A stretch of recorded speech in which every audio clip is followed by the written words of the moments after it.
This is Jyoti, teacher from district Udhampur. जय हिंद प्यारे बच्चों। आज हम बात करेंगे class 7th social studies geography chapter 1 environment. What is environment? Environment क्या है? Yes, environment is everything that surround us and effect all the living organisms and system. It includes both living and non-living things. बच्चों, आप अपने आसपास जो कुछ भी देखते हो, जो कुछ भी फील करते हो और जिसका आपके जीवन पर प्रभाव है, वही पर्यावरण है। जैसे हवा, पानी, भूमि, पहाड़, मैदान, मिट्टी, स्कूल, हॉस्पिटल, सब कुछ जो भी आपको अपने आसपास दिखता है और जिसका प्रभाव आपकी जिंदगी पर पड़ता है, वही पर्यावरण है। Let us talk about the components of environment. First, I will take natural environment. Natural environment, जिसे नाम से ही पता चलता है, that occurs naturally. जो प्रकृति की देन है, जो प्रकृति के द्वारा बनाया जाता है। हवा है, पानी है, भूमि है, पहाड़ है, मैदान है, इन सभी को प्रकृति ने ही बनाया हुआ है। तो ये सब नेचुरल एनवायरनमेंट के अंतर्गत आते हैं। इसी के साथ मैन मेड एनवायरनमेंट, जो कि प्राकृतिक एनवायरनमेंट से बिल्कुल अलग है, क्योंकि man made environment is created by man himself, क्योंकि मनुष्य ने उसे अपनी जरूरतों को पूरा करने के लिए बनाया है। इस संसार में जो कुछ भी बना है, उसे टेक्नोलॉजी का इस्तेमाल करके मनुष्य ने अपनी जरूरतों को देखते हुए बनाया है, जिससे मनुष्य की जिंदगी आसान भी है और आरामदायक भी है। तो इस तरह से आप देख सकते हो कि किस तरह से प्राकृतिक पर्यावरण से मैन मेड एनवायरनमेंट बिल्कुल अलग है। बात करूंगी ह्यूमंस की।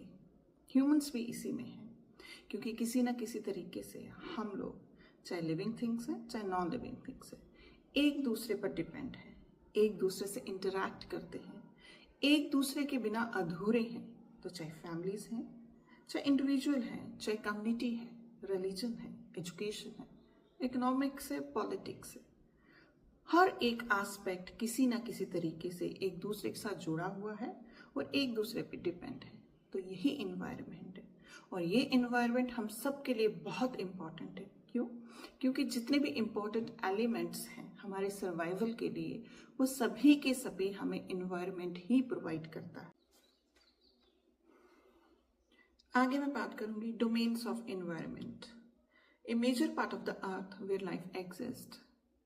भूमि का एक बहुत बड़ा भाग यहाँ पर जिंदगी है, and is divided into 4 categories. सबसे पहले lithosphere. Lithosphere is a part of the earth where life exist. Lithosphere भूमि का वो हिस्सा है कि यहाँ पे मनुष्य है, जानवर है, पेड़ पौधे हैं, सभी यहीं पे सर्वाइव करते हैं, सभी यहीं पर रहते हैं। It forms continent and ocean floors. इसी के साथ जितने भी कॉन्टिनेंट्स हैं, ओशन फ्लोर्स हैं, वो भी इसी लिथोस्फीयर पर ही हैं।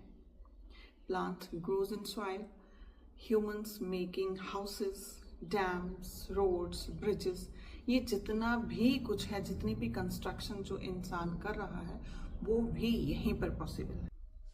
अगर मैं इसके इम्पोर्टेंस की बात करूं, तो जो ह्यूमन सेटलमेंट्स हैं वो यहीं पर पॉसिबल है। जो नेचुरल रिसोर्सेज हैं वो भी यहीं पर हैं। इसके साथ जो मिनरल वेल्थ है, चाहे कॉपर है, कोल है, गोल्ड है, वो सब भी हमें यहीं पे मिलता है। इसके साथ साथ एग्रीकल्चरल लैंड, वो भी हमें यहीं पे मिलती है। लैंड फॉर ग्रेजिंग भी अवेलेबल है। ये जितनी भी चीज़ें, वो सभी की सभी लिथोस्फीयर पर ही पॉसिबल हैं। ये प्लांट और एनिमल लाइफ को सपोर्ट करता है। Hydrosphere, hydro means water. लेकिन what is the main source of water? लेकिन पानी हमें मिलता कहाँ से है? यस, जो पानी है हमें बारिश से मिलता है। Rain is the main source of water. और जितनी भी हमारे ओशंस हैं, सी है, रिवर है, लेक है, पॉन्ड है, जितना भी ये पानी है, सारा का सारा हमें बारिश से ही मिलता है। लेकिन एक समय के बाद व्हेन सन कम्स आउट, जब सूरज निकलता है तो यही पानी in the form of evaporation ये इवेपोरेट होकर वापस कंडेंस हो जाता है ऊपर जाके और फिर प्रेसिपिटेशन के फॉर्म में फिर से जमीन पर आ जाता है। तो इस तरह से एक ये वाटर साइकिल रहता है कि यही पानी वर्षा के रूप में नीचे आता है और फिर इवेपोरेट होके कंडेंसेशन होके प्रेसिपिटेशन के फॉर्म में वापस जमीन पर आता है। तो इसलिए जो पानी है इसको हमें सेव करके रखना चाहिए क्योंकि जमीन का 71% जो हमारी ये जो अर्थ है यहाँ पे पानी है। लेकिन अगर मैं फ्रेश वाटर की बात करूँ, जो पीने वाले पानी की बात करूँ तो उसकी जो मात्रा है बहुत कम है। तो इसलिए हमें अब इस पानी को, जो पीने लायक पानी है, जो ड्रिंकिंग वाटर है, इसको पोल्यूट नहीं करना है और हमें इसको सेव करके रखना है। पानी के बिना जिंदगी असंभव है, चाहे मनुष्य है, पेड़ पौधे हैं, एनिमल्स हैं, whatever is on the earth. जमीन पर जो कुछ भी है पानी के बिना जिंदगी संभव नहीं है। अगर मैं अपनी बात करूं, जो हम लोग हैं, हमारी डेली लाइफ में पानी की बहुत ज़रूरत रहती है। छोटी छोटी जितनी भी एक्टिविटीज़ हैं, चाहे वो घर की सफाई की बात है, वॉशिंग की बात है, कुकिंग की बात है, फार्मिंग की बात है, एग्रीकल्चर की बात है, तो हमें पानी की ज़रूरत रहती ही रहती है। तो इसलिए जो पानी है, जो वाटर, हमें इसको सेव करके रहना है। और दूसरी जो एक बहुत इंपॉर्टेंट बात है मेरीन एनिमल्स की, कि जो जितने भी पानी में रहने वाले ये जो जीव जंतु हैं, इनके लिए तो ये ओशन, ये सी, ये समुद्र, ये इनका घर है। It works as a house for the marine animals. तो इसलिए जो हाइड्रोस्फीयर है ये एक्वेटिक लाइफ को सपोर्ट करता है। Next, atmosphere, a thin layer of gases और air that surround the earth is called atmosphere. और एटमॉस्फेयर में कई सारी गैसेस पाई जाती हैं, like nitrogen, oxygen, carbon dioxide और कई सारी।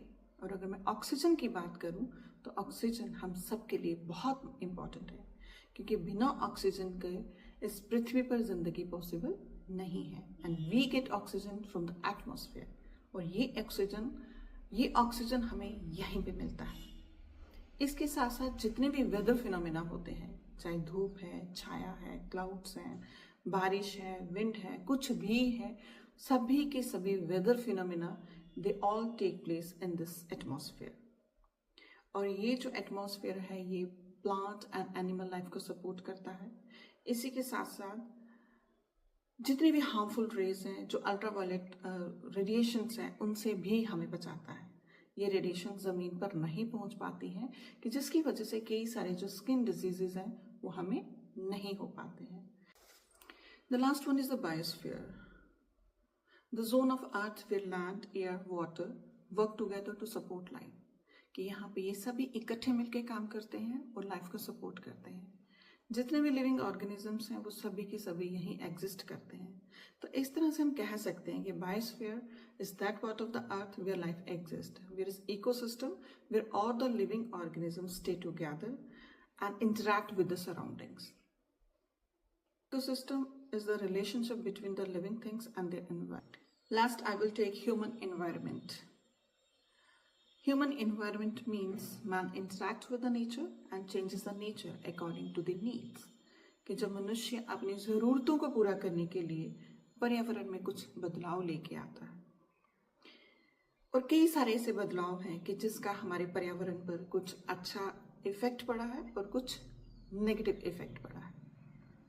अगर मैं पहले समय की बात करूं तो जो मनुष्य था वो हर तरह से नेचर पर डिपेंड था, for the food, for the shelter, चाहे खाने की बात है, चाहे रहने की बात है, वो हर तरीके से नेचर में एडजस्ट था। लेकिन समय के साथ साथ जब मनुष्य ने प्रोग्रेस की, जब तरक्की की, तो मैन ने सीखा कि हाउ टू ग्रो क्रॉप्स, कि क्रॉप्स को कैसे उगाया जाए, एग्रीकल्चर कैसे किया जाए। इंसान ने इन चीज़ों को सीखा। How and why to domesticate animals, कि जो एनिमल्स हैं उनको क्यों डोमेस्टिकेट करना चाहिए, उनको क्यों पालना चाहिए और उनसे वो क्या हेल्प ले सकते हैं। इंसान ने सीखा कि हमें सेटल्ड होम में रहना है, कुछ सेटलमेंट्स हैं कि हमें वहीं पे रहना है। अदरवाइज अगर हम पहले समय की बात करें तो इंसान तो फॉरेस्ट में ही रहता था, लेकिन आज का जो मनुष्य है समय के साथ साथ उसने ह्यूमन सेटलमेंट्स बनाई और उसमें रहना सीखा।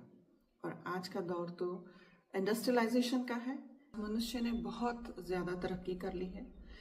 जो मशीन्स हैं उन्होंने कई हद तक मनुष्य को रिप्लेस भी किया है, कि जैसे क्रॉप्स की बात करूँगी, गुड्स की बात करूँगी, कि कुछ समय पहले जो इंसान खुद बनाता था, खुद लगाता था, now it is in some extent machines are producing goods. Machines का इस्तेमाल किया जा रहा है।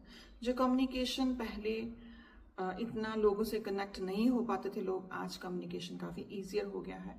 ट्रांसपोर्टेशन फैसिलिटीज़ पहले ज़्यादा नहीं थी, लेकिन इंसान ने इतनी ज़्यादा प्रोग्रेस की कि इंसान ने रोड्स बनाए, ब्रिजेस बनाए, कि ताकि जो ट्रांसपोर्टेशन फैसिलिटी है वो ज़्यादा से ज़्यादा लोगों तक पहुंच पाए। तो इस तरह से आपने देखा कि किस तरह से मनुष्य ने तरक्की की है, और कहीं ना कहीं इसका जो इफेक्ट है एनवायरनमेंट पर देखने को हमें मिला है।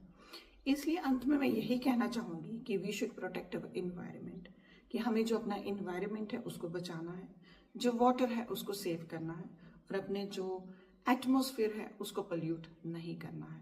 अगर ये सारी चीज़ें टाइम टू टाइम इनको हम प्रोटेक्ट करके रखेंगे तो हमारा जो इकोलॉजिकल बैलेंस है वो मेंटेन रहेगा। और इस तरह से बच्चों हमने देखा कि आज हमने इन्वायरमेंट को लेके कई सारी चीज़ें डिस्कस की हैं। तो सबसे पहले हमने पढ़ा कि what is environment, after that the component of environment, next domain of environment like lithosphere, hydrosphere, atmosphere, biosphere, और फाइनली हमने ह्यूमन एनवायरनमेंट के बारे में पढ़ा, पहले समय से लेके अब तक कि मनुष्य पहले किस तरह से नेचर पे डिपेंड करता था, और आज मनुष्य ने इतनी तरक्की की है, इतनी प्रोग्रेस की है कि आज जो मशीन्स हैं उन्होंने कई हद तक मनुष्य को रिप्लेस किया है। This was all about today's topic. Thank you.